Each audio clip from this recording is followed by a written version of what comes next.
भागवत सुनने वाला निर्भय हो जाता है।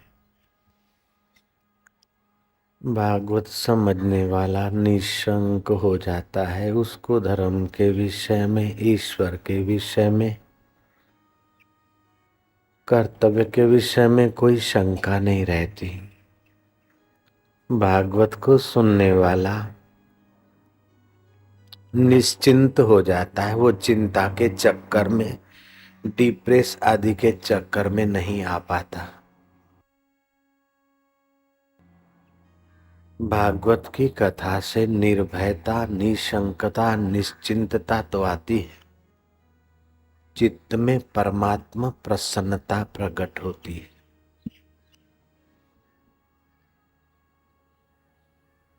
भागवत को हजम करने वाला मृत्यु के भय से पार हो जाता है। जिसकी मृत्यु होती है वो मैं नहीं, और जो मैं है उसकी कभी मौत नहीं। वो अपनी नकली मैं को, मिथ्या मैं को भी जान लेता है और सत्य मैं को मैं के रूप में पहचान लेता है। ये भागवत धर्म है। जैसे पिता की वस्तु में सारे पुत्र पुत्रियों का हक होता है, ऐसे भागवत भगवान की वस्तु है।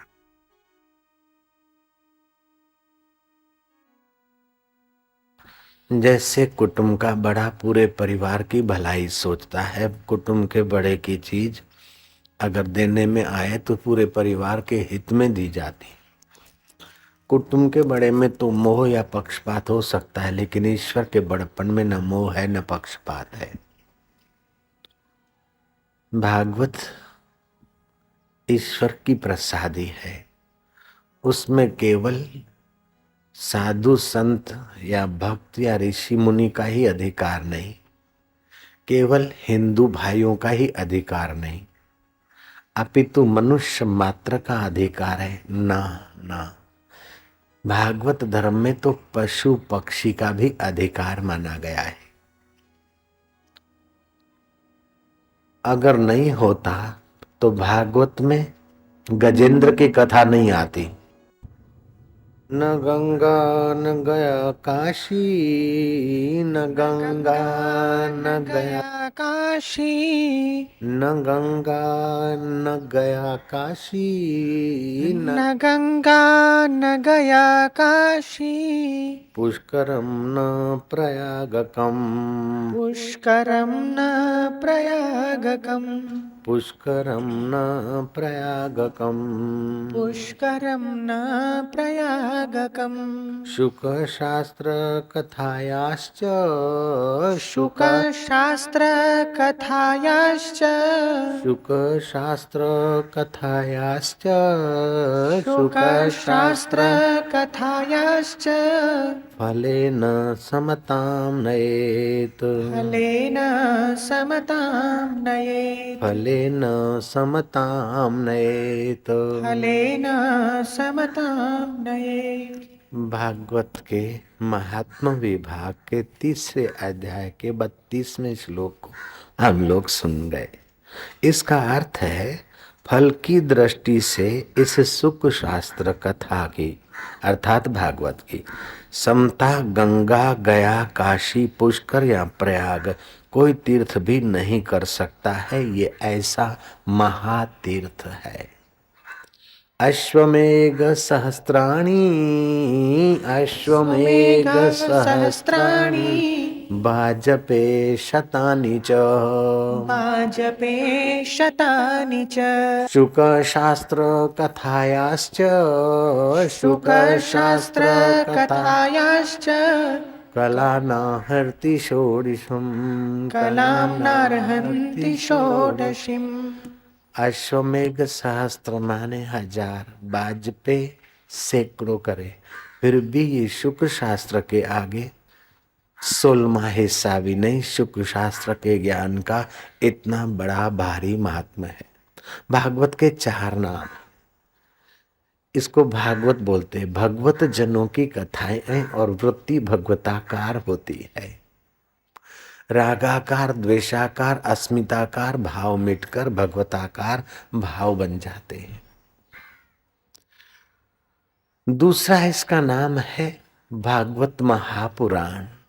और सब पुराण है, इसमें तो महान तत्व की बात है, जीव ब्रह्म की एकता की बात है, इसको महापुराण कहा। तीसरा नाम है इसका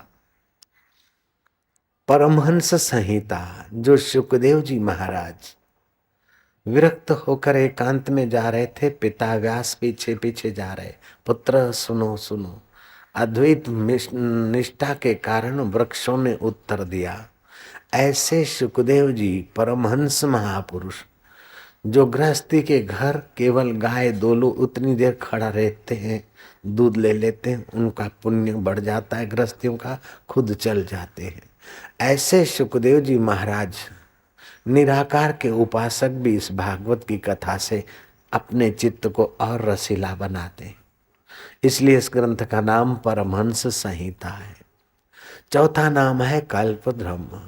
इस भागवत की कथा से जिस भावना से बैठे, जैसे धुंधुकारी इस कल्पना से बैठा कि मेरी प्रेत योनि से सदगति हो, भागवत की कथा से उसकी प्रेत योनि से सदगति हो। शौनक ऋषि यज्ञ की पूर्ति में भागवत सुनते हैं, उनका यज्ञ संपन्न हुआ। कोई भक्ति के लिए सुनता है, कोई ज्ञान वृद्धि के लिए सुनता है, तो कोई चित्त की विश्रांति पाकर सामर्थ्य बढ़ाने के लिए सुनता है। जैसे जैसे भाव से सुनते हैं, ऐसा ऐसा फल प्राप्त होता है, इसलिए इसको कल्पद्रुम नाम दिया। श्रीमद् भागवत की कथा मनुष्य मात्र के लिए हितकारी है। गांधी जी ने जब भागवत कथा सुनी तो बोलने लगे कि भागवत की कथा में इतना रस और इतना ज्ञान भरा है, मुझे पहले पता ही नहीं था। मालवीय जी महाराज कहते हैं कि भागवत को सुनने वाला रसमय जीवन बिताने की कला सीख लेता है और विपत्ताओं से डरता नहीं, दबता नहीं और संपदा पाकर फूलता नहीं है। और अपने पिया को, परमेश्वर को दूर या लोकांतर में नहीं मानता, उसका परमात्मा अपना आत्मा ही हो जाता है। दिल ने तस्वीरें हैं यार, जबकि गर्दन झुका ली और मुलाकात कर ली। ये भागवत की कथा का महात्म्य। भागवत की कथा भक्तों के लिए है, परमहंसों के लिए है, कर्म पूर्ति करने वाले यागिकों के लिए है। लेकिन जो दूसरों के धन से पुष्ट होता है, माता पिता को सताने वाला, अपवित्र जीवन जीने वाला, कुत्ते तक का मांस खाने वाले व्यक्तियों को भी, ऐसे दुष्ट आहार करने वाले व्यक्ति भी भागवत की कथा से इतने पावन हुए कि महाराज उनका देव तुल्य आदर होने लगा। ये भागवत की कथा का महात्मा है। दो प्रकार के कर्म होते हैं, एक होते भगवतीय कर्म, दूसरे होते सिद्धांतिक कर्म।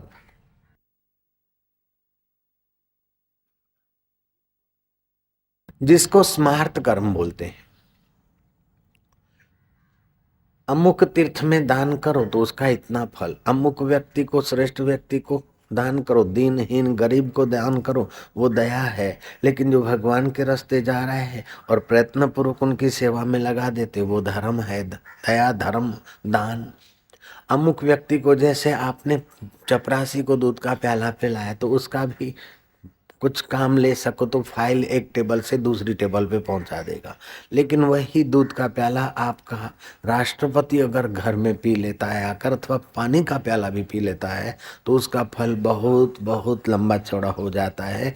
ऐसे जो जो भगवत जन है, ऐसे पुरुषों की सेवा से अनंत गुना फल हो जाता है। उसे स्मार्त कर्म बोलते हैं। स्मार्त कर्म से भी बढ़िया कर्म है। स्मार्त कर्म का एक छोटा सा नमूना, कृपी के पास केवल एक लंगड़ी गाय थी, उसी के दूध से अपना घर चलाती थी। दुरासा ऋषि पहुंचे, कृपी ने उनका स्वागत किया दूध दही आदि से। कृपी उदास क्यों है? बोले, द्रोणाचार्य इतने बड़े धनुर्विद्या के ज्ञाता हैं, लेकिन हमारे घर में तो गाय के लिए, दूध के लिए एक लंगड़ी गाय मात्र है, इसी से गुजारा चलाना पड़ता है। विधाता ने गरीबी लिख लिया हमारे लेख में। दुर्वासा जी ने कहा नहीं नहीं, मनुष्य अपने भाग्य का आप विधाता है। कल का अजीर्ण आज के उपवास से मिटता है, कल का लड़ाई झगड़ा आज के कॉम्प्रोमाइज से मिटता है, कल का कर्ज आज की भरपाई से मिटता है, सिर्फ कल का प्रारब्ध आज से के सुकृत से बदला दिया जा सकता है।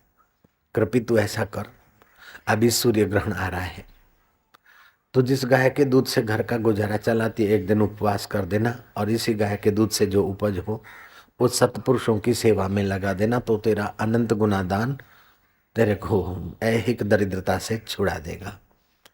ये दान करने के बाद हुआ भी ऐसा कि धृतराष्ट्र के मन में हुआ कि इनके यहाँ बहुत सारी गाय भेजते और फिर धन धान्य से वे पूर्ण हो गए। इसको स्मार्त कर्म बोलते हैं। एक देवे 10 पावे, एक देवे 100 पावे, एक देवे 1000 पावे, उसकी लिमिट होती है स्मार्त कर्म की।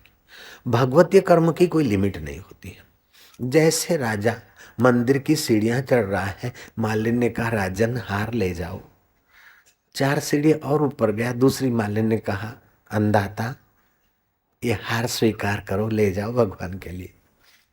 दोनों मालिनों से हार लेकर भगवान को चढ़ाकर राजा नीचे उतरा।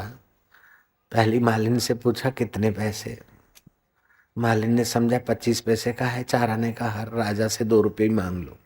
2 रुपये दे दिए, उस जमाने के 2 रुपये बड़े थे।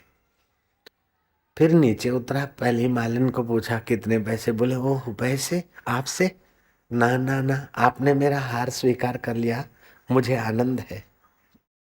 आप तो नगरपति हैं, सम्राट हैं, और मुझ गरीब का हार आपकी सेवा में पहुंचा, इसका मुझे बहुत आनंद है राजन। मैं तो चाहती हूँ कि रोज आपकी सेवा में मेरा हार स्वीकार हो जाए।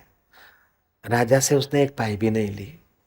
पहली मालन देखती है कि कितनी बेवकूफ है, मैंने तो 4 आने के बदले 2 रुपए ले लिए 25 पैसे के बदले, और इसने पाई भी नहीं ली। राजा ने मंत्री को कहा इस मालिन का एड्रेस ले लेना। समय पाकर मालिन के पुत्र को बुलाया गया, उसको ठीक जगह पर ऊंची नौकरी दे दी, क्योंकि ये देश की वफादार महिला है। तो उसका पुत्र भी माँ के संस्कार से सिंचा हुआ चित्त वाला। मालिन को चाहिए तो 10, 20, 25 एकड़ दे दो जमीन। अब वो हार के बदले में नहीं दे रहे, हार की कीमत गिनकर नहीं दे रहे, वो राजा अपनी ओर से दे रहा है। ऐसे राजाओं का राजा जो भगवान है, भगवान के नाते सत्पुरुषों की अगर सेवा की जाती है, भगवान के नाते ही भगवान का भजन किया जाता है, भगवान के नाते ही शुभ कर्म कर दिए जाते हैं, तो भगवान जब अपनी ओर से देता है तो वो भागवती फल होता है। उसके लिए 10 गुना, 100 गुना, 1000 गुना की कोई वैल्यू नहीं। करोड़ों करोड़ों जन्म के कर्म हैं, लेकिन भगवत कथा सुनते सुनते जीवात्मा अपने मन को भगवान को देने लग जाता है, अपने शुभ कर्मों को भगवान के अर्पित करने लग जाता है। फल क्या होता है कि बदले में भगवान अपना आपा उसके अंतःकरण में प्रकट कर देता है। अंतःकरण में भगवान अपना आपा प्रकट कर देता है, अपने स्वरूप का ज्ञान प्रकट कर देता है। वो साधक ब्रह्मज्ञानी हो जाता है, सिद्ध बन जाता है। ब्रह्मज्ञानी की दृष्टि अमृत वर्षी, उसकी आंखों से आध्यात्मिक अमृत, आध्यात्मिक तरंग, आध्यात्मिक वेव्स बरसते हैं, जो थके मांदे अशांत दुखी चित्तों को शीतलता शांति प्रदान करने का सामर्थ्य रखते हैं। वो आंखों के द्वारा एक हंसी मात्र डाल देता है तो समाज में, महफिल में रौनक आ जाती है। ऐसे पुरुष को पाकर बुद्धिमान साधक कहते हैं गुरुजी तुम तसल्ली न दो, सिर्फ बैठे ही रहो, महफिल का रंग बदल जाएगा, गिरता हुआ दिल भी संभल जाएगा, संभल जाएगा। काम में, क्रोध में, लोभ में, मोह में, मद में, मात्सर्य में, चिंता में, तनाव में, टेंशन में जो हमारा दिल गिर रहा है, वो ऐसे पुरुषों की हाजिरी मात्र से हमारा दिल संभलने लगता है। भगवान जब देते हैं तो इतना सारा देते हैं। वो साधक स्वयं तो सिद्ध हो जाता है, वो तो तर जाता है, लेकिन उसके संपर्क में आने वाले भी तरने लगते हैं। सतरति लोकान तार्यति, सतृप्तो भवति, वो तो तृप्त रहता है, औरों को तृप्त कर देता है अपनी वाणी से, अपने दर्शन से, अपनी अमी दृष्टि से, निगाहों से। 3 प्रकार की हंसी होती है। एक तो आम लोग हंसते ठाका मार के, अच्छा है, हंसना चाहिए, जरूरी है। आपकी सूक्ष्मतम नाड़ियां है न साबुन से स्वच्छ होती है, न टिनोपोल के टच से स्वच्छ हो गई, न और कोई क्रिया से स्वच्छ होती है, केवल निर्दोष जोरों की हंसी से बहुत आपकी नाड़ियां स्वच्छ होती है। आपको हंसना चाहिए। एक होती है आम हंसी, जन साधारण हंसते। दूसरी होती है बुद्धिमानों की हंसी, मुंह में हंसते, गालों में हंसते, चित्त प्रसन्न होता है लेकिन स्माइल दे देते। तीसरी तो आधुनिक हंसी है, जो एयरपोर्ट पे सर्विस करने वाले लोगों को सिखाई जाती है, होठ चौड़े करने के। हम पहली बार अमेरिका गए, हमने सोचा कि ये सब इतने लोग प्रसन्न, सबसे हंस के बात करते। फिर धीरे से गौर करके देखा तो इनको ट्रेनिंग मिली होती है, होठ चौड़े होते लेकिन दिल तो वैसे का ही वैसा रहता है। हाय हाय फाइन गुड। मैंने मार्क किया दूर से, केवल हमको आदर देने के लिए लोग ऐसे नहीं, वो सब पैसेंजर के साथ ट्रेनिंग होती है उनको। ये हंसी तो सेल्समैन ही हंसी है, इसकी बात मैं नहीं करता। 3 हंसियों की बात करता हूं। एक होती है आम हंसी, दूसरी होती है बुद्धिमानों की हंसी, तीसरी होती है योगेश्वरों की हंसी। योगेश्वरों की हंसी जैसे कृष्ण हंसते हैं तो कैसा हंसते हैं। निगाहों की हंसी बड़ी सात्विक, बड़ी कल्याणकारी और बड़ी पावरफुल होती है। जहां तक निगाह पड़ जाए और आपकी हंसी को झेलने वाला मिल जाए, उसका दिल पावन हुए बिना नहीं रहेगा। वह कृष्ण की हंसी। किसी किसी महापुरुष के पास वो चीज होती है। निगाहों से वे निहाल हो जाते हैं जो संतों की निगाहों में आ जाते हैं। ब्रह्मज्ञानी की दृष्टि अमृत वर्षी, ब्रह्मज्ञानी का दर्शन वड भागी पावई, ब्रह्मज्ञानी को बल बल जावई, ब्रह्मज्ञानी की मत कौन बखाने, नानक ब्रह्मज्ञानी की गत ब्रह्मज्ञानी जाने। तुकाराम महाराज ने कहा, जगत में सर्व प्रकारे सुखी कौन आए, मन्ना तुम ही शोधुनी पाए।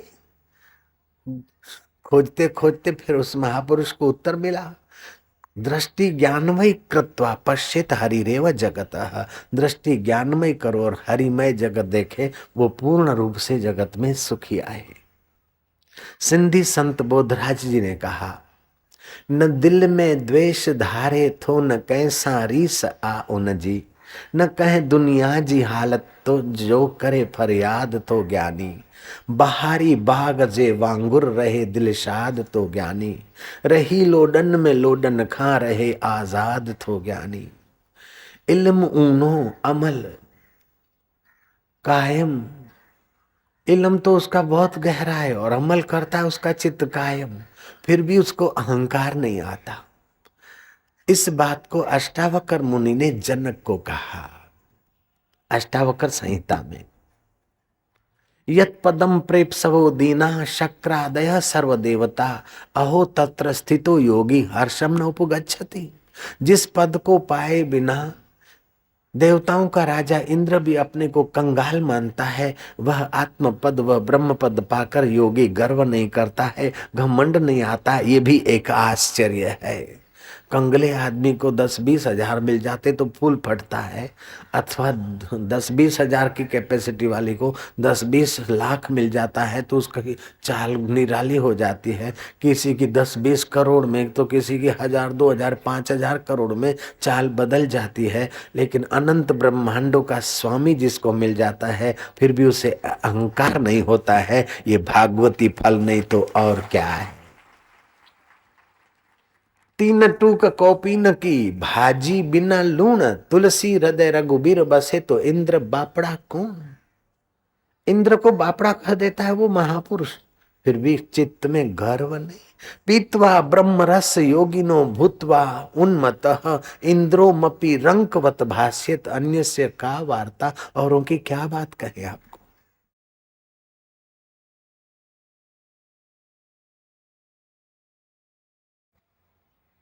श्रीमद् भागवत के आरंभ में ये नहीं कहा गया कि कृष्णम परम धीमहि, शिवम परम धीमहि, विष्णु परम धीमहि, नहीं, सत्यम परम धीमहि। जो सत्य स्वरूप है वही कृष्ण है, वही शिव है, वही अम्बा है, वही अल्लाह है, वही राम है, वही विठल है। हम उसका ध्यान करते हैं। अगर कृष्ण परम धीमहि कह देते तो जो शिव को मानने वाले हैं और किसी देवी देवता को मानने वाले, उनको संकोच हो सकता है। लेकिन ऐसा कोई देवी देवता या अल्लाह नहीं है जो असत्य हो। इसलिए व्यास जी ने मंगलाचरण में कहा सत्यम परम धीमहि। हम उस सत्य स्वरूप का ध्यान करते हैं। देखो कोई मत पंथ या मजहब की उलझन में न उलझे, इसलिए सबके अधिकार के लिए ये प्रार्थना रख दी गई। प्रारंभ में ही मंगलाचरण रख दिया गया, सत्यम परम धीमहि। नहीं तो व्यास जी लिख सकते थे कृष्णम परम धीमहि, रामम परम धीमहि, शिवम परम धीमहि, सत्यम परम धीमहि। और सत्य उसे कहते हैं जो तीनों काल में एक रस है। सृष्टि के पहले, सृष्टि के समय, प्रलय के बाद भी जो रहता है उसको सत्य बोलते हैं। आद सत्य जुगात सत्य है भी सत्य, नानक कहो से भी सत्य। उस सत्य स्वरूप परमात्मा का हम ध्यान करते हैं। श्रीमद् भागवत सुनने के लिए सूत जी के चरणों में शौनक ने प्रार्थना की कि महाराज अब कलयुग का प्रभाव दिख रहा है, हमने इसके दुष्परिणामों से बचने के लिए सहस्त्र वर्षीय यज्ञ का आयोजन किया। लेकिन यज्ञ के बीच में जो दोपहर को समय मिलता है उस समय आप हमें भागवत की कथा सुनाएं। आप ज्ञान के सूर्य हैं, आपका चित्त भगवत प्रसाद से पावन है। महाराज लोक विकारों से, अहंकार से और हीनमति से आक्रांत है। मंदासु मंद मतया, अल्पायु वाले लोग, मति मंद, भाग्य मंद और कलह प्रिय है युग जो कलयुग है। इस कलयुग के दोषों से बचने के लिए आप हमें श्रीमद् भागवत का अमृत पान कराइए। सौनक जी का प्रार्थना सुनकर सूत जी ने ध्यान किया और भगवान व्यास का, भगवान सुखदेव जी का। मुझे जो सुखदेव जी ने एकांत में ज्ञान सुना है मैं तुमको सुनाता हूं। गोकर्ण ने अपने भाई के उद्धार के लिए ब्राह्मणों से पूछा। उसकी थोड़ी सी कथा फिर कह देता हूं, कई बार कही है अलग अलग जगह पर। आत्मदेव ब्राह्मण था, उसको संतति नहीं होती थी। उसकी पत्नी खूबसूरत थी और होशियार भी थी, घर में उसकी बहुत चलती थी। अधिक विस्तार में हम नहीं पढ़ते हैं। उनको और सब कुछ था लेकिन संतान नहीं थी। आत्मदेव ब्राह्मण कंजूस था, अपना धन तो गाड़ के रखा और भिक्षा मांग के गुजारा करता था। कंजूस उसे कहते हैं जो अनुचित ढंग से कमाता जाए और उचित ढंग से मुट्ठी न खुले। कंजूस आदमी खुश हो गया तो सामने वाले को क्या मिलेगा। एक कंजूस सेठ मर रहा था। नौकर ने देखा कि कितनी 15 दिवाली बिताई, कभी बोनस तक नहीं दिया, अब सेठ मर रहा है, सब छोड़ के जा रहा है। नौकर नजदीक आया, रसोया बोले मैं आपका पर्सनल सेवक हूँ, चंपी भी कर लेता हूँ और आपकी बीमारी में भी मैंने सेवा की। सेठ जी अब आप दुनिया से जा रहे हैं, बीमारी में तो कई रुपए तुम्हारे चले गए। सेठ जी अब आप दुनिया से जा रहे हैं, जाते जाते मुझ गरीब का तो कुछ तो कर जाओ, मेरे लिए भी तो कुछ दे जाओ, मेरे लिए कुछ तो छोड़ जाना। सेठ ने कहा बेवकूफ मूर्ख, मैं तो सारी दुनिया छोड़े जा रहा हूं, फिर तेरे लिए क्या छोड़ के जाऊं। जयराम देखिए, सारी दुनिया छोड़ के जा रहा हूं, अब तेरे लिए क्या छोड़ू फिर।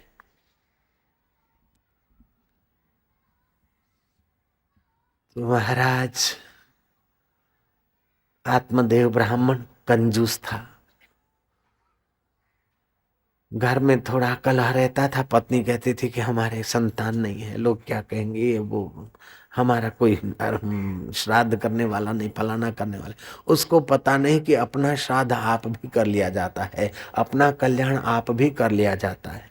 पत्नी और पति दुखी रहते थे, संतान नहीं है।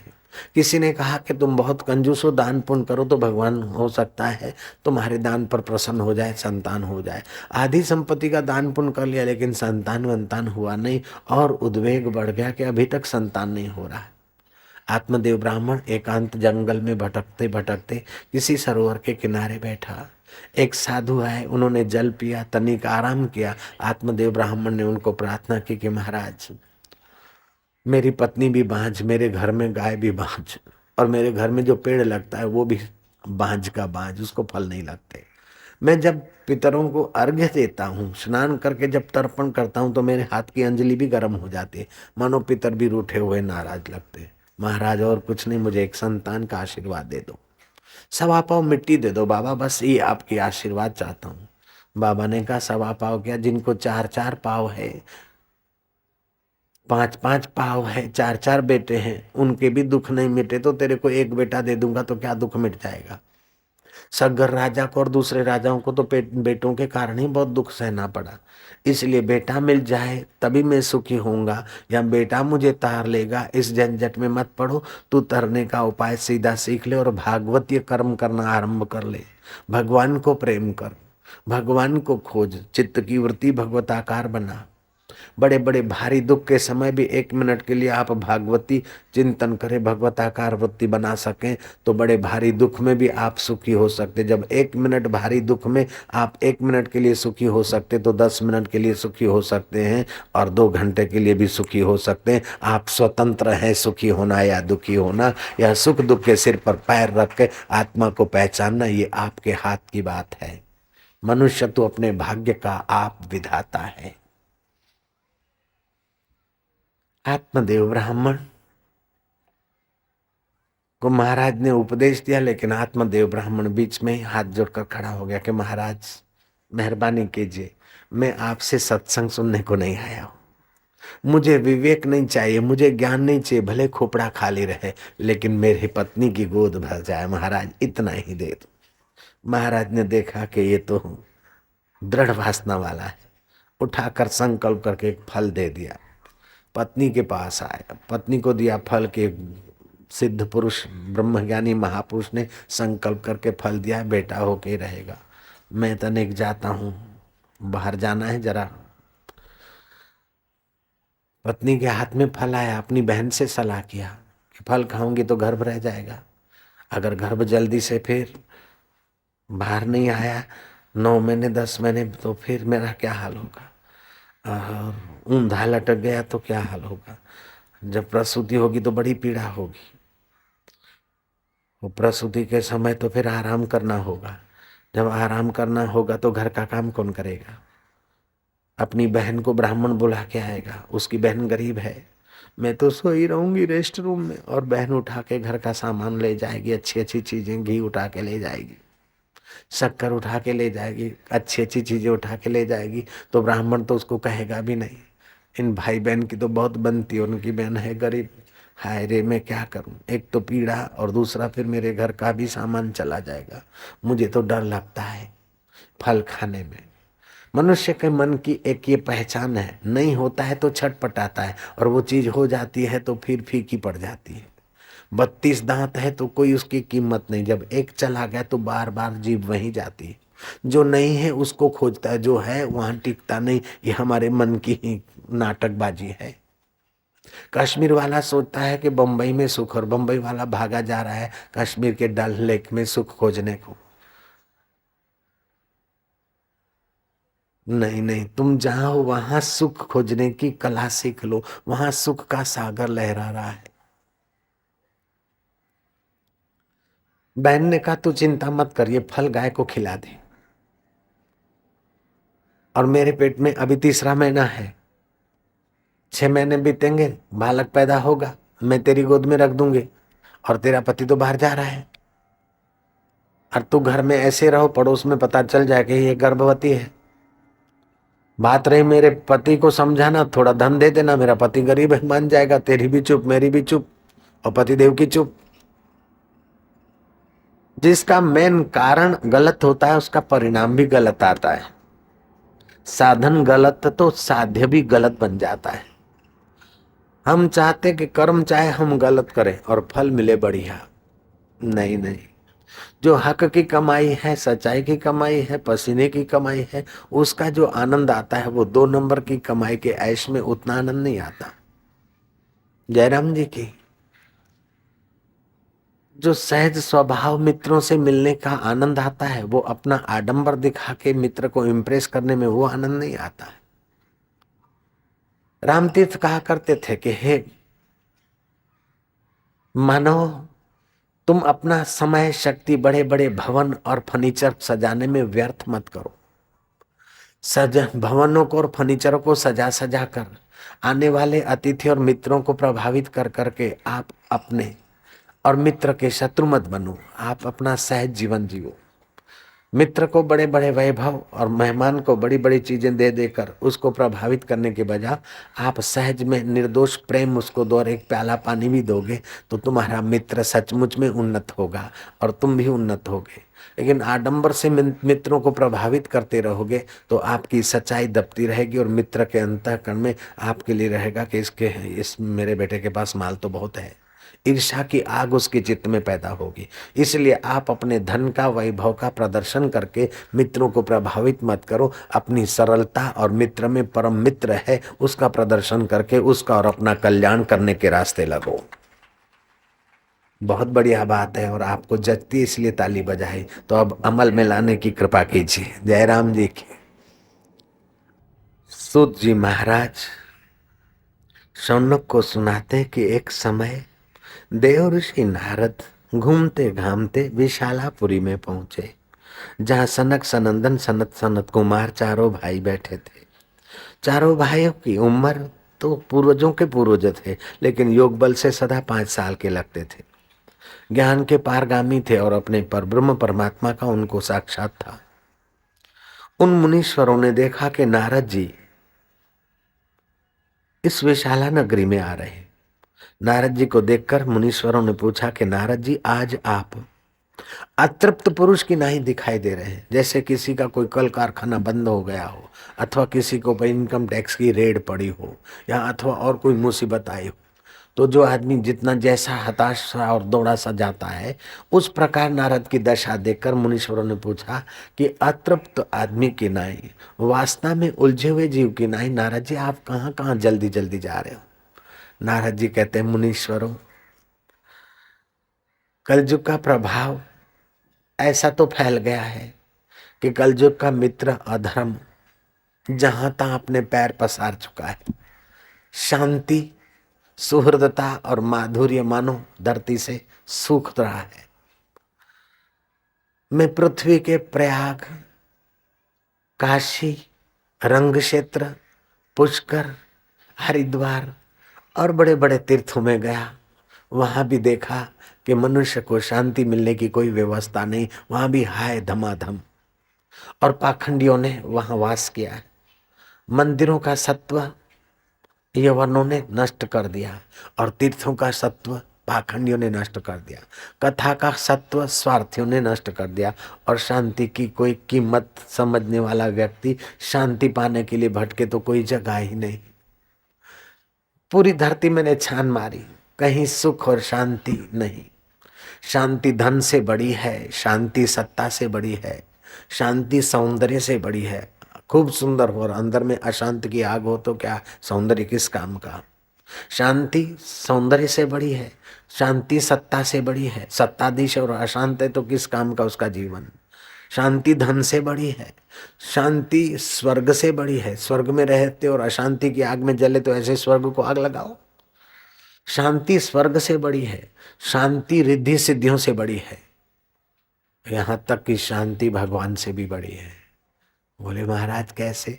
जब तुम्हारा मन शांत होता है तो भगवान प्रकट हो जाता है, शांति के बल से भगवान आता है। जय राम जी की। चित्त शांत होगा तब भगवान प्रकट होता है। शांति भगवान को प्रकट करने वाली है, आध्यात्मिक सामर्थ्य प्रकट करने वाली है। ऐसी शांति महाराज इस कल युग में देखने को नहीं मिलती। लोग पेट पालू द्विपाद पशु जैसे हो गए। आटा नमक दाल रोजी रोटी और कपड़ा लत्ता की चिंता में, भवन के चक्कर में ही पूरे हैं। जिसको छोड़ जाना है उन चीजों के लिए तो मरमिट रहे दिन रात, और जो सदा साथ में रहता है उस परमेश्वर शांति के लिए लोगों को समय नहीं। और जिस किसी को थोड़ी बुद्धि है, समय है, तो जहां जाओ वहां महाराज कलयुग के मित्र अधर्म ने अपने पैर पसारे। धरती पर विचरण करते करते मैंने आश्चर्य देखा। वृंदावन में एक महिला है, उसके 2 बेटे हैं। माँ तो जुआन है और बेटे बूढ़े और मूर्छित। महाराज में चकित हो गया। माँ विलाप कर रही है, दुखी है। इर्द गिर्द उसकी परिचारिकाएं सेविकाएं, कोई पंखा हाँक रही तो कोई पानी छिटक रही, कोई ढाढस बंधा रही है। महाराज में उधर को गया, उस महिला की नजर मेरे पर पड़ी। भो भो साधु क्षणम तिष्ठः। हे संत पुरुष सुनो सुनो, जरा देर ठहरो, आपको देखकर मुझे थोड़ी शांति मिल रही है। महाराज मेरा दुख आपके द्वारा ही दूर होगा।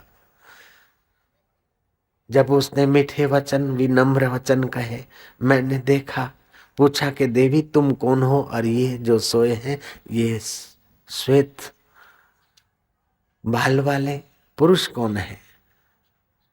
उस देवी ने कहा ये मेरे पुत्र हैं। मेरे तो बाल काले हैं और इनके बाल सफेद हो गए। मैं तो युवती हूं और ये बूढ़े हो गए। नारद जी ऐसे तो हम अव्यक्त रूप में रहते हैं, लेकिन कभी कभार तुम जैसे संत के प्रभाव से हम साकार रूप में दिखाई देते। मेरा नाम भक्ति है और इन पुत्रों का नाम ज्ञान और वैराग्य है। कर्नाटक में मैं उत्पन्न हुई, बंगदेश में मैं बड़ी हुई, महाराष्ट्र में मैं सम्मानित हुई, द्रविड़ देश में मैं भी पुष्ट हुई। महाराज गुजरात में मेरा अंग भंग हुआ, पाखंड के कारण मैं जीर्ण शीर्ण हो गई। अब वृंदावन में आया हूं भगवान की लीला स्थली। इससे मैं तो थोड़ी पुष्ट हुई हूँ, युवती हूँ, लेकिन मेरे बेटे तो मूर्छित से हैं, जगते ही नहीं है। महाराज पुत्र वृद्ध और बेहोश तो माँ कितनी दुखी होती होगी। महाराज आप मेरे कष्ट का निवारण करो। मैंने पूछा ये सब माइयाँ कौन है देवियाँ। उसने कहा कोई गंगा है तो कोई यमुना है तो कोई प्रयागराज है। ये सब तीर्थ हैं। कलयुग का प्रभाव आने से तीर्थ तो चले गए स्वर्ग में, अपने पर्व के दिन कभी कभार आते हैं, लेकिन मैं तो इस धरती पर ही विचरण करती हूँ। महाराज मेरा भी ये बुरा हाल कर दिया कलयुग ने। राजा परीक्षित ने कलयुग को क्यों ठहरने दिया और भगवान श्री हरि ने कलयुग को बनाया क्यों। यहाँ वो भगवान और परीक्षित में दोष नहीं देखती, अपनी व्यथा सुनाती है। भगवान ने क्यों बनाया। जैसे बालक को हर चीज मिल जाती है, लेकिन कभी कभी माँ बाप जानबूझ के सोचते हैं कि बालक अपने पुरुषार्थ से उस जगह को पहुंचे। कभी गिरा हुए बालक को तो माँ बाप उठाते, लेकिन कभी कभार माँ बाप सोचते हम नहीं उठाते, अपने बल से उठे।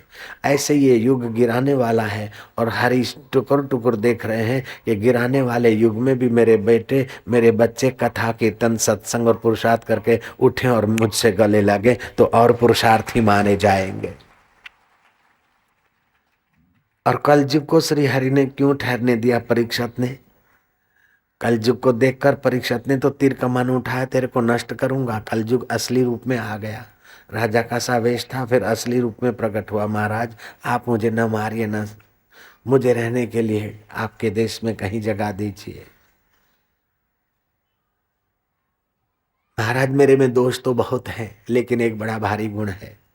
सतयुग में सत्य धर्म का पालन करते हुए 12 वर्ष तप करने से जो मिलता था, द्वापर त्रेता में पूजा और यज्ञ करने से जो मिलता था, कलयुग में वो केवल हरिनाम कीर्तन हरिनाम की माला से उतना लाभ होगा। ये मेरे में सद्गुण है महाराज, इसलिए मुझे रहने दीजिए।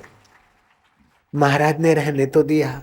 कलयुग दूर दूर जाके खड़ा हंसा, बोले क्यों हंसता है रे। बोले महाराज एक माला जब घुमाने दूं तब ने, चौरस में तो घंटों भर बीत जाते हैं, ट्रेन में गपशप लगाने में तो घंटों भर बीत जाते, लेकिन माला लेकर कोई विरले विरले लोग ही जप कर पाते, बाकी तो कलयुग उनकी खोपड़ी को खूब घुमा देता है। इसलिए पुरुषार्थ करके कलयुग में जप तप करना चाहिए, माला घुमाना चाहिए। मैं दुबई गया तो दुबई की फुटपाथ पे मैंने कई मुसलमान जवानों को देखा कि हाथ में स्मरणी है, लेकिन हिंदू जवान के हाथ में कहीं मैंने माला नहीं देखी। मुझे बड़ा दुख हुआ चित्त को। माला मुझसे लड़ पड़ी तू क्यों बिसरे मोए, बिना शस्त्र के सूरमा लड़ता न देखा कोई। बिना हथियार के सूरमा लड़ नहीं सकता युद्ध में, ऐसे माला के बिना तुम्हारा मन उस विकारों से, उस अशांति से जूझ नहीं सकता। इसलिए तुम्हारे पास एक हाथ भगवान के याद दिलाने वाली, हरि स्मरण करने वाली माला होनी चाहिए। और जब जब नियम करो तब तो जपो, और भी कभी मौका मिले तो माला लेके बैठ गए। सूत जी महाराज कहते हैं शौनक जी फिर क्या हुआ, ध्यान से सुनो। आत्मदेव ब्राह्मण तो फल देकर पत्नी को परदेश गया। अब उसकी पत्नी ने फल तो खिला दिया गाय को और अपनी बहन के साथ कांटेक्ट कर दिया। उनका कांटेक्ट पूरा होगा, थोड़ा टाइम चाहिए, तब तक हम ये कथा में चलते हैं।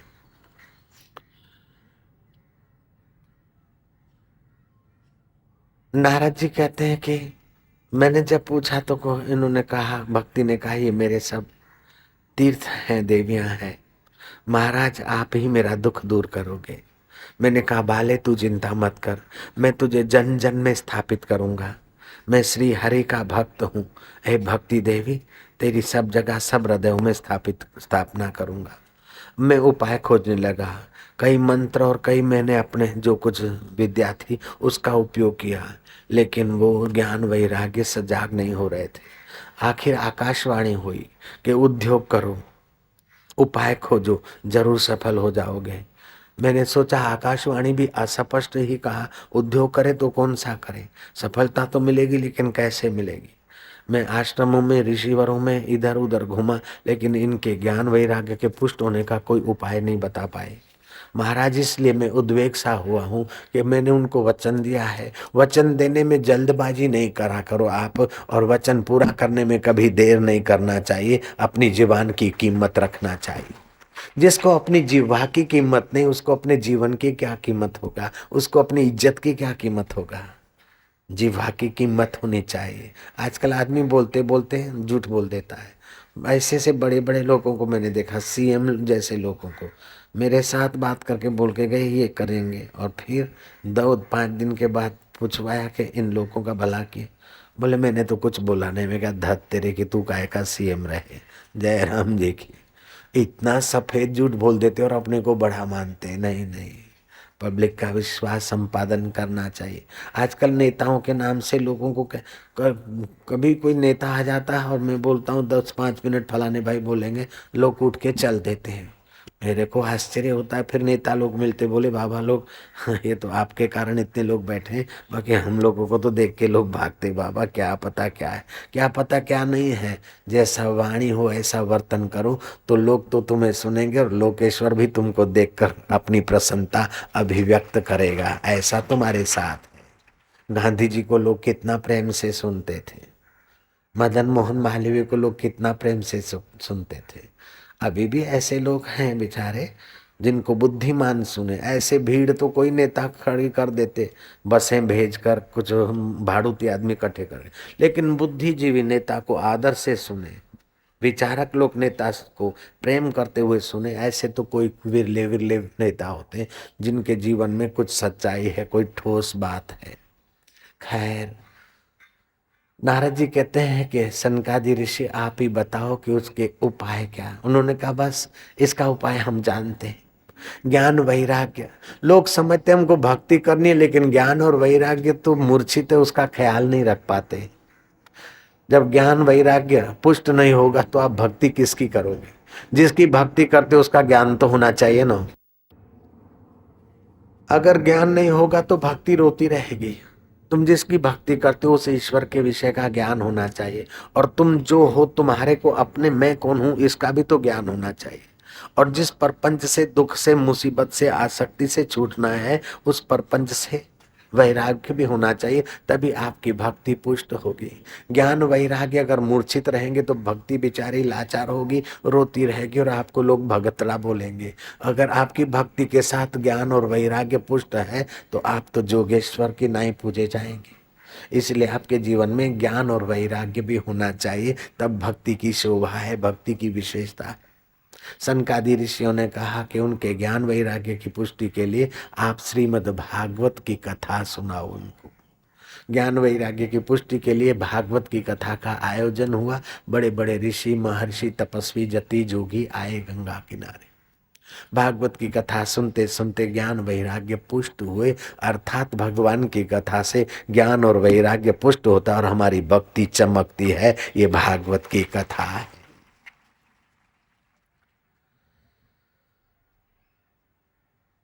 अब चलते, आत्मदेव ब्राह्मण का बेटा तैयार हो गया होगा। जय राम जी की। आत्मदेव ब्राह्मण घूम घाम के परदेश से, परदेश मतलब अपने देश में, जिस भारत देश है ना, ऐसे एक प्रांत से दूसरे प्रांत को परदेश मानते थे। पहले जहाज़ों का जमाना नहीं था, तब परदेश तो यहीं का परदेश होता था। वो परदेश से यात्रा करके आए और यहाँ बहन ने अपने बेटे को धुंधुली की गोद में रख दिया। ब्राह्मण आए, वाह भगवान देखो, देता है तो चहु और से देता है। गाय भी गर्भवती, क्योंकि गाय को आम खिला दिया था। गाय को 6-7 महीने हैं और गोद में बेटा है। धुंधुली बोलती है, मेरे बेटे का जन्म हुआ, आप भी आ गए, मेरे गोद में बेटा भी है, लेकिन क्या करे, शरीर में दूध नहीं है। मेरी बहन को बेटा हो गया, वो तो स्वर्गवास हो गया, उसको बुलावा भेजो ताकि इस बच्चे को दूध पिलाए। क्या पता मेरे शरीर में दूध ही नहीं बना। नाटक करके बहन को बुलवाती और दूध तो बहन के शरीर से बेटे को पिलाती और बेटे को अपना मानकर स्नेह करती। आया छठी का दिन, छठी का दिन आया। धुंधुली बेटे को गोद में लेकर विचार करे क्या नाम रखेंगे। आत्मदेव ब्राह्मण कहता है कि मेरा नाम आत्मदेव ब्राह्मण है तो इसका नाम चैतन्य देव रखे। पेट में तो हमने संभाला, जन्म तो हमने दिया, और नाम पुरुष के नाम का क्यों होगा। जैसे राधा का नाम, राधा के नाम से पुत्र का नाम राधे पड़ता है, ऐसे धुंधुली के नाम से इसका नाम धुंधु काली मेला बेटा धुंधु काली, इसका नाम धुंधुकारी रखती हूँ। भूल कर भी उन खुशियों से मत खेलना जिनके पीछे लगी हो गम की कतारें। और बेईमानी से किसी का बेटा लेकर पति को धोखा देकर, अपने आत्मा को धोखा देकर कितनी देर तू नचाती मेरा बेटा धुंधु काली। जो प्रेम परमात्मा को करना चाहिए वो प्रेम अगर कपट को या हाड़ मांस के पिंजर को किया और उसके अंदर के आत्मा को भूला तो जरूर वो बेटा रुलाता है। समय बीता, गाय ने बालक को जन्म दिया। गौ जैसे कर्ण होने से उस बालक का नाम गोकर्ण रखा गया। कथा आगे चलती है। धुंधुकारी बड़ा हुआ, बड़ा दुष्ट था। पड़ोस के बच्चों को पकड़ के बावड़ी में फेंक देवे। बाप बैठा हो तो उसके कान में सलाई ठोक दे। उसकी गोद में बैठे बैठे, बाप की गोद में बैठे बैठे उसकी नाक में उंगली ठोक दे, आंख में उंगली ठोक दे। समझो कि होने वाला पुत्र बड़ा शत्रु है, दुख देने वाला है। बचपन में अगर ऐसा करता है तो समझ लेना कि आगे क्या क्या मसाला देगा। 4 प्रकार के पुत्र होकर आते हैं। अगले जन्म का वैरी, शत्रु पुत्र रूप में आकर अपनी वसूलात करता है। अगले जन्म का लेनेदार, उसको पढ़ाओ खिलाओ पिलाओ, आखिर हिस्सा लेकर फूट जाता है, रवाना हो जाता है, वो लेनेदार है। कोई शत्रु पुत्र होके आता है तो कोई कर्जी लेनेदार पुत्र होके आता है, तो कोई सेवक अगले जन्म का है। अगले जन्म में हमने उसकी सेवा की तो वो सेवक पुत्र होकर आता है, वो सेवक पुत्र हमारी सेवा करता है। चौथा होता है उदासीन पुत्र, न हमें सताता है न हमें सुख देता है, बस न्यूट्रल में गाड़ी चलाता है।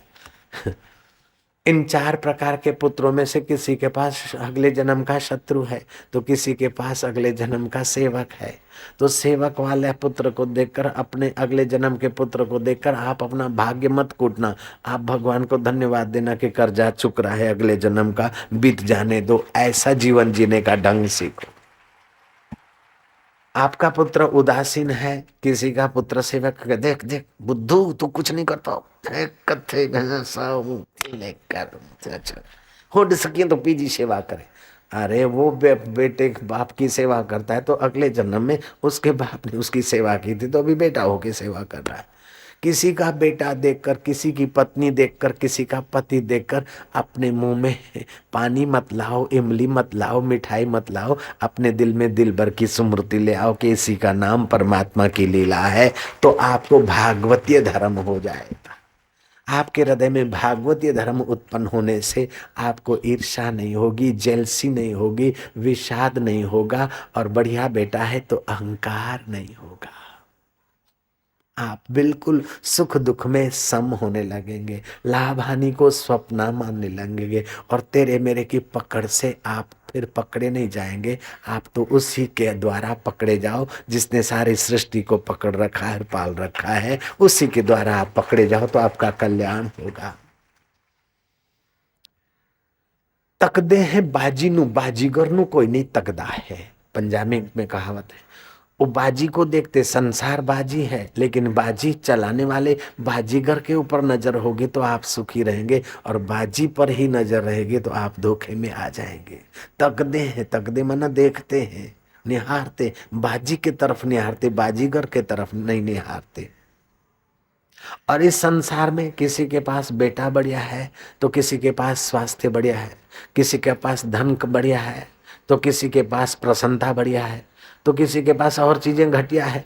कुछ न कुछ घटिया में बढ़िया मिला है और बढ़िया में घटिया मिला है। संसार तो ऐसे ही चलता है मिक्सचर से। जयराम जी की बद्धू अप टू डेट छे तो उपलू मार जरा गड़बड़ छे।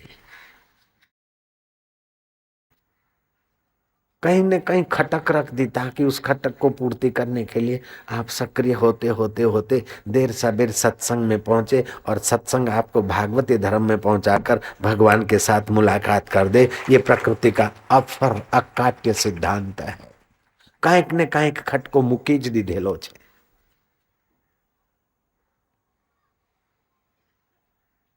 लड़का बड़ा होता गया, ज्यादा दुष्ट होता गया, शमशान में जाए, मुर्दे के हाथ में रख के फिर खाए। लोफरों से दोस्ती हो गई, पिता को जहर की रोटियां दी, माँ को खूब सताया। एक दिन आत्मदेव ब्राह्मण अपने गोकर्ण, धर्मात्मा गोकर्ण को बोलता है कि महाराज ने मुझे अच्छा ज्ञान दिया, लेकिन मैंने कहा मेरे को सत्संग की जरूरत नहीं है, मेरे को विवेक वैराग्य की जरूरत नहीं, मैं भी कैसा अभागा।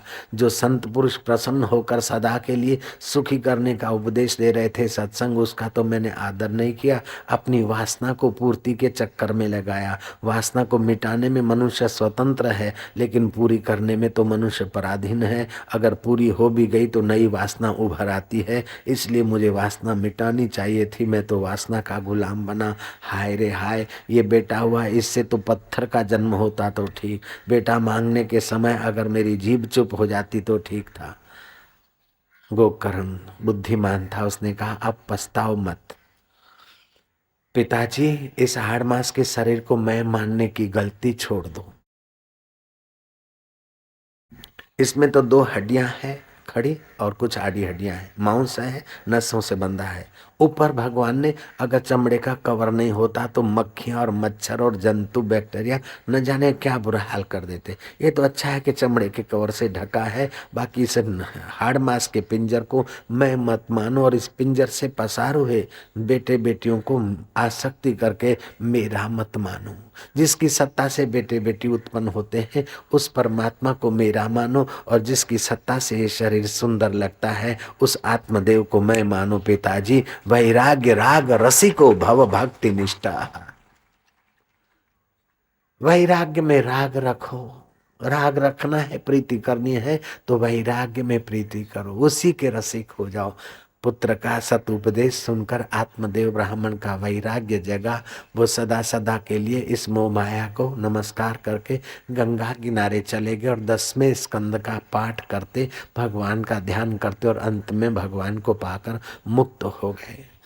गोकर्ण यात्रा करने को चल पड़ा, पीछे धुंधुकारी और धुंधुली रही। एक दिन धुंधुकारी जलती हुई लकड़ी लेकर माँ के पीछे पड़ा, बता राण धन कहाँ है। अब जिसको है मेरा बेटा, मैं धुंधुली, मेरा धुंधु काली, ले अब तेरा धुंधुकारी तेरे को क्या देता है। भूल कर भी उन खुशियों से मत खेलना जिनके पीछे लगी हो गम की कतारे भांजे।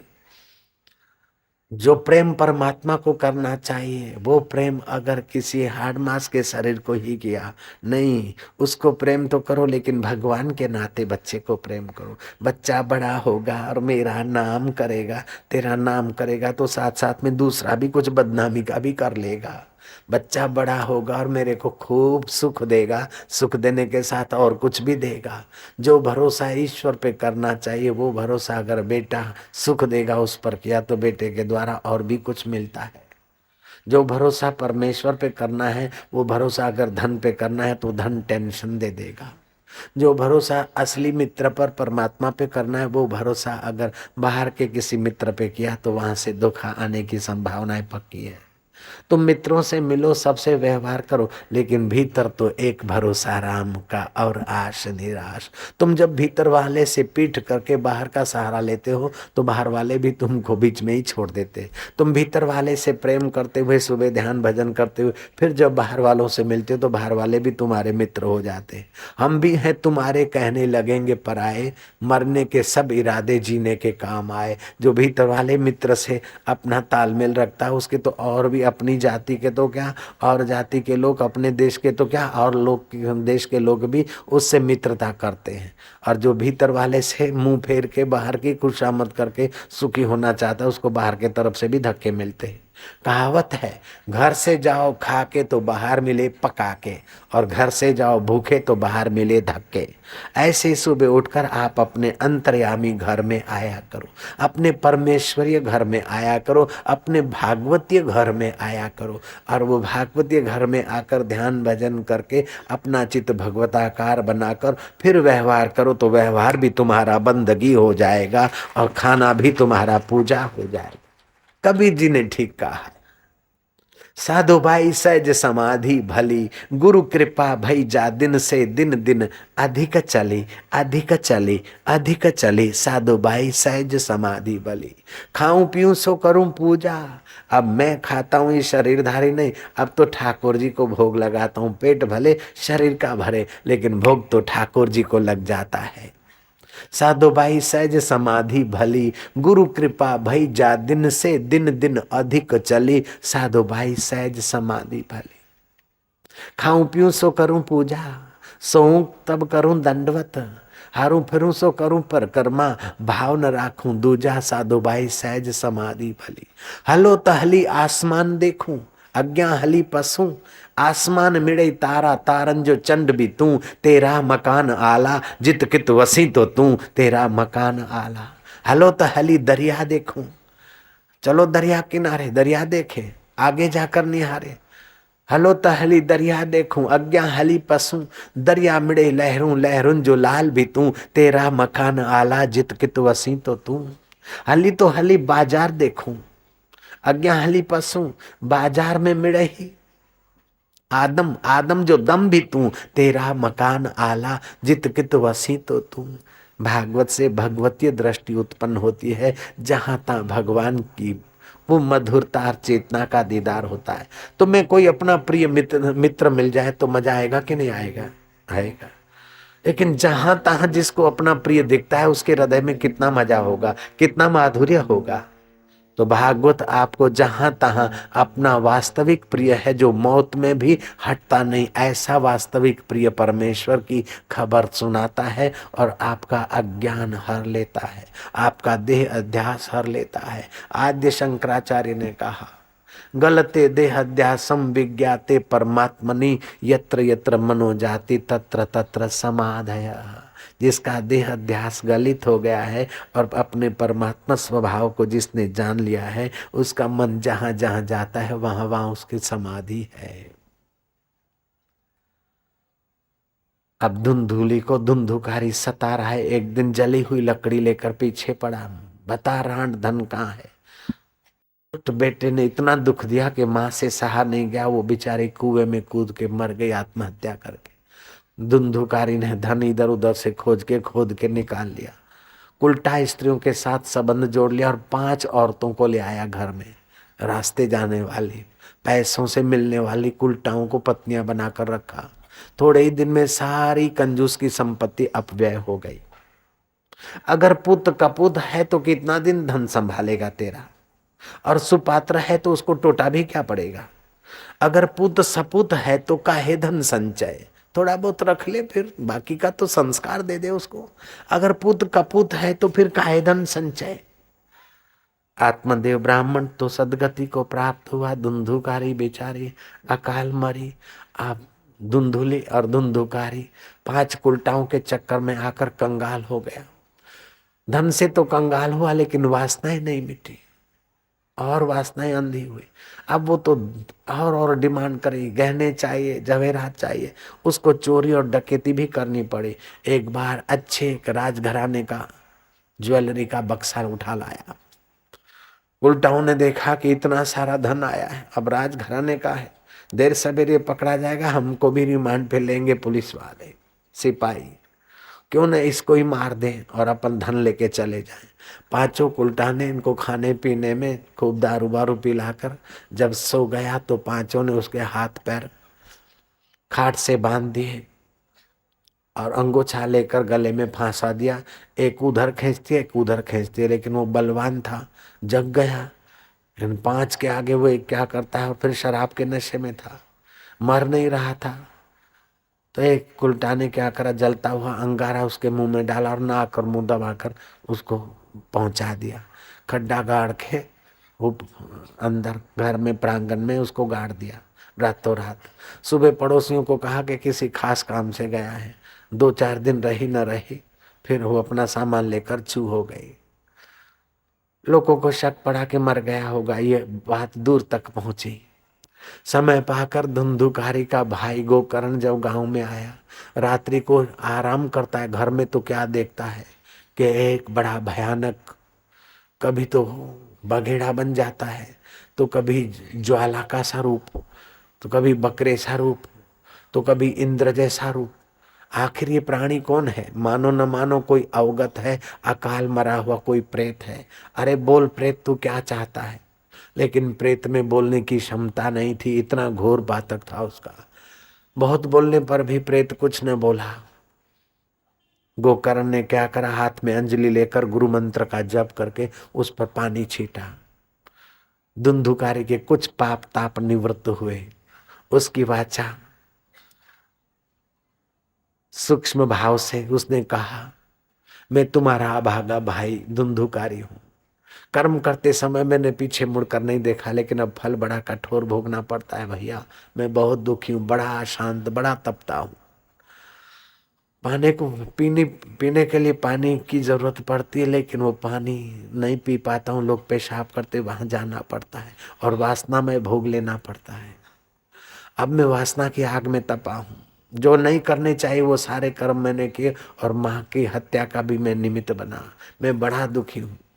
गोकर्ण कहते, मैंने सुना था और शक था तू मर गया होगा, तो मैंने तेरे लिए तो तर्पण भी किया और गया जी में पिंडदान किया, क्या फिर भी तेरा पिंड सदगति नहीं मिली? बोले, एक पिंडदान नहीं, तुम 100 पिंडदान करो, फिर भी मुझ जैसे महापातकी की सदगति पिंडदान से नहीं होने वाली है। भैया मेरी सदगति करने का कोई उपाय खोजो। विचार करते करते गोकर्ण ने कहा, अभी सो जाओ, आराम करो, सुबह में ब्राह्मणों को बुलाकर तुम्हारी सदगति का विचार करूंगा। ब्राह्मणों ने भगवान सूर्य का आह्वान किया। सूर्य आदि दैविक स्वरूप में प्रकट हुए और सूर्य ने कहा कि उसके सदगति के लिए श्रीमद् भागवत की कथा का आयोजन करो। भगवत कथा सुनते ही उसके जन्म जन्म की व्यथा चली जाएगी और उसको देव देही मिलेगी। श्रीमद् भागवतम आयु आरोग्य पुष्टितम। सुनने से, पढ़ने से, भागवत एक एक स्कंद पूर्ण है। भागवत अपने आप में पूर्ण है, उसका एक एक स्कंद पूर्ण है, एक एक अध्याय पूर्ण है, एक एक श्लोक पूर्ण है, एक एक वाक्य पूर्ण है और एक एक शब्द पूर्ण है, क्योंकि पूर्ण पुरुषोत्तम से निकला है। और पूर्ण पुरुषोत्तम कृपा करके कलयुग के जीवों को शुद्ध करने के लिए प्रेरणा किया है नारद जी के द्वारा व्यास जी के हृदय में। ऐसा श्रीमद् भागवत का प्रसाद है। प्रसादे सर्व दुखानाम हानि रस्योपजायते। वो प्रसाद से सारे दुख निवृत्त हो जाते और बुद्धि में परमात्मा रस का प्रागट्य होता है।